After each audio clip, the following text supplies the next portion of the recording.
Alors, ma vie d'adolescence a été assez compliquée de par le fait de plusieurs actes dans ma vie qui font que on s'en sort pas indemne le plus souvent, et le moyen que j'ai trouvé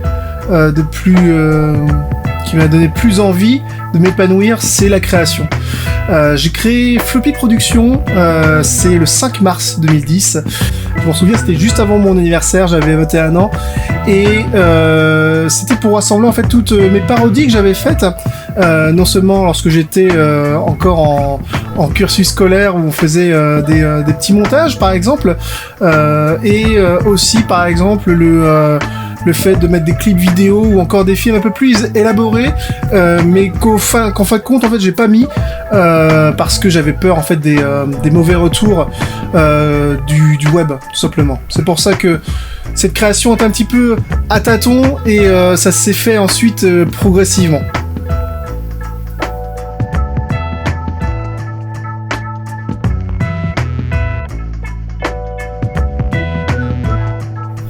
D'où vient cette passion ?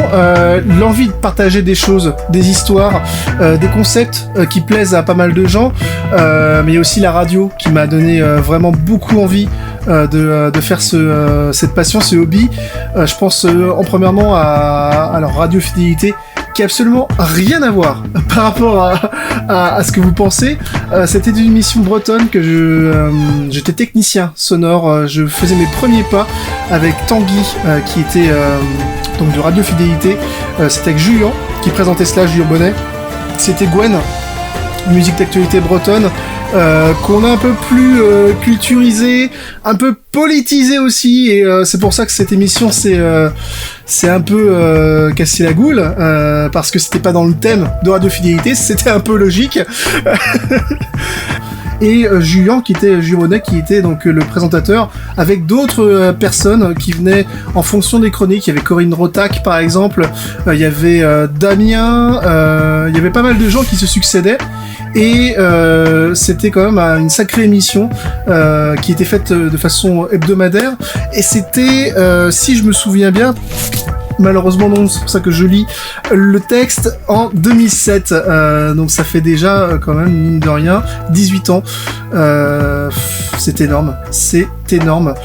Le temps passe énormément vite. Alors il y a aussi autre chose, il y a aussi là cette émission qui était Plus braise la vie, c'était sur Alternante FM, donc une radio encore une fois de Nantes, une radio associative, et là j'étais cette fois-ci non seulement co-animateur avec Julien, cette fois-ci on présentait la version, il présentait plutôt la version qui était hebdomadaire, et moi je m'occupais de la mensuelle.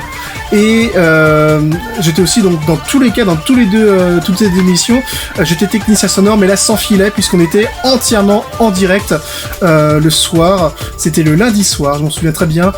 C'était aux alentours de 19h, et on faisait la voiture, on y allait, et puis c'était toujours un plaisir énorme partagé, qui était effectivement de montrer encore une fois la culture bretonne, et aussi pourquoi pas de la musique, mais pas que du biniou, de la bombarde. Il y avait aussi d'autres artistes qui Merzin par exemple, ou encore Cécile Corbel, parmi tant d'autres, Dan Arbraz, voilà. Des gens effectivement qu'on connaît, nous, mais que le grand public, des fois, autre que breton, ne connaît pas. C'est pour ça qu'on aimait beaucoup faire cette émission, et ça datait de 2009.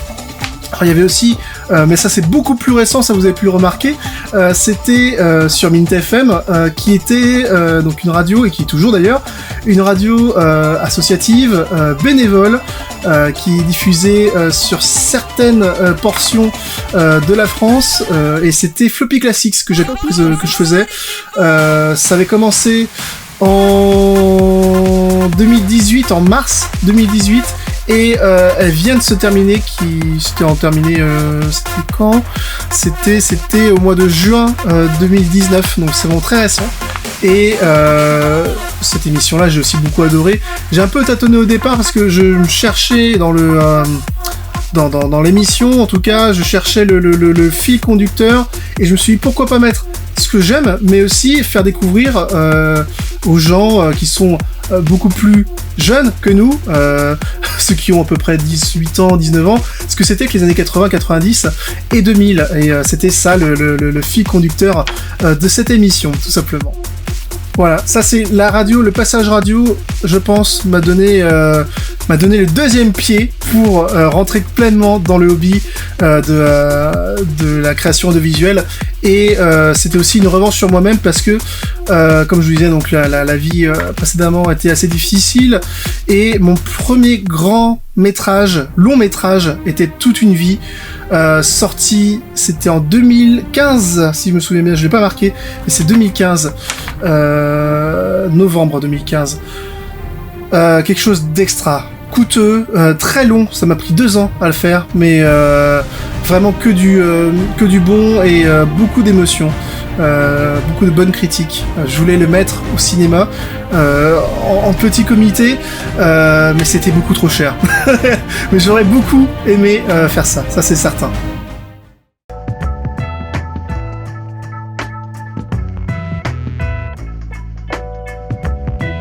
Alors, quel est mon matériel ? Plutôt simple. Pour commencer, j'ai pris des petites caméras, appareils photo, et après, au moment de notre mariage plutôt, on avait plutôt acheté quelque chose de bon et faisait de la 4K. Quelque chose qui était très bon en termes de piqué, c'est le Panasonic FZ1000 que je recommande, qui est très bon. Toutes les options sont dessus, on a du mode manuel, on peut tout gérer, étalonner, vraiment c'est excellent. En termes de son, au départ c'était avec la caméra, après on avait des lavaliers, et les lavaliers ont été rajoutés, on en a pris 2 ou 3 pour faire des belles productions. Et ensuite, pour ce tournage actuellement et pour la voix off, j'utilise un Ona qui est le Mix 100B, qui est un entrée de gamme à 80-90 €, mais qui est plutôt pas mal, qui fait son job. Quelques corrections à faire cependant sur mes logiciels. D'ailleurs, en parlant de logiciels, vous allez me dire qu'est-ce que j'utilise. Soundforge pour tout ce qui est retouche sonore. Et en termes de montage vidéo, j'ai commencé, vous allez me pourrir, vous allez dire oui, c'est de la merde, mais c'est pas grave, je vous emmerde. C'était Vegas Pro de chez Magix, enfin Sony qui a été après repris par Magix. Ce logiciel était plutôt pas mal, très dur à comprendre au départ, mais je m'étais habitué, mais il n'arrêtait pas de planter. Mais vraiment planter pour tout n'importe quoi. Lecture, je plante. Rendu, je plante. Un effet, je plante. Ça m'a gonflé. Donc je suis parti de cette famille Vegas pour aller vers la suite Adobe pour premièrement.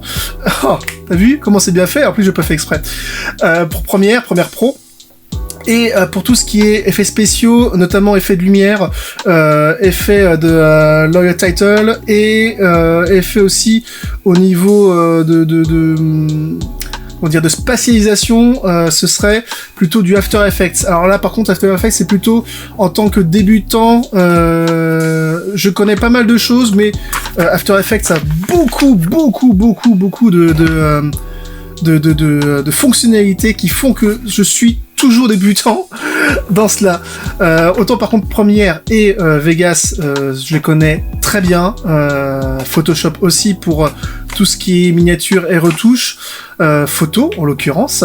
Mais par contre, After Effects, c'est quand même assez compliqué. C'est quand même un outil... faut se le coltiner, mais ça reste quelque chose qui est vraiment pas mal pour faire des beaux effets, notamment spéciaux. Ça, c'est vraiment pas mal.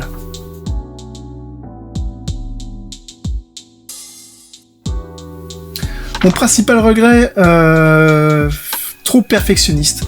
Je suis quelqu'un, comme Thierry Ardisson, qui, lorsque la prise est faite, que tout le monde dit que c'est bon, allez, on peut le faire. Moi, si je dis que c'est pas bon, on la refait. On recommence tout à zéro, je veux qu'elle soit parfaite. Et ça a le don d'énerver beaucoup de gens. Dans les tournages, on croit que c'est fini, et lorsque je dis « Ah non, on recommence », ça fout le moral à zéro pour certains.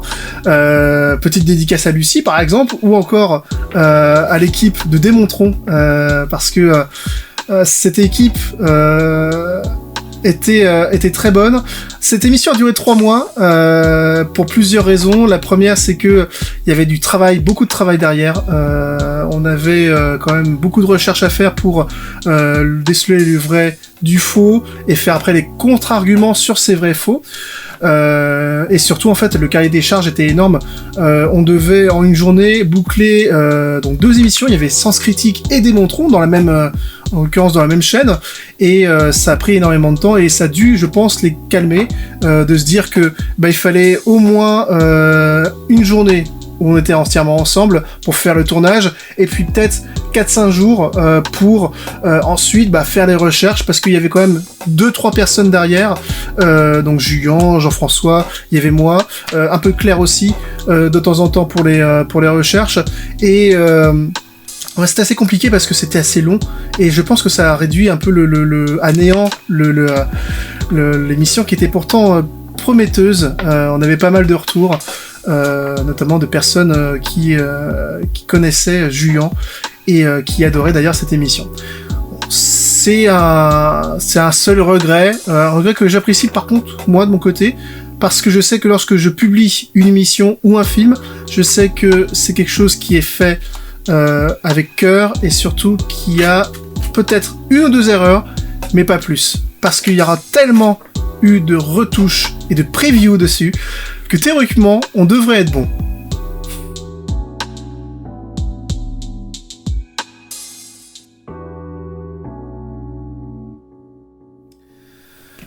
Un dernier mot, ouais, bien sûr. Je dirais même plutôt une phrase qui fait plaisir à tout le monde. C'est fin de tournage. Ça, c'est bon, ça. La fin de tournage avec ça, là, ce truc-là, là. Tu t'arrives, tu clapes. Alors, tu clapes au début pour synchroniser, et tu clapes à la fin pour terminer. Oh, mais quel bonheur, parce que ça sert à rien de clapper à la fin, mais ça fait plaisir d'entendre ça pour dire, ça y est, on peut se détendre. On est enfin à la fin du tournage de la journée.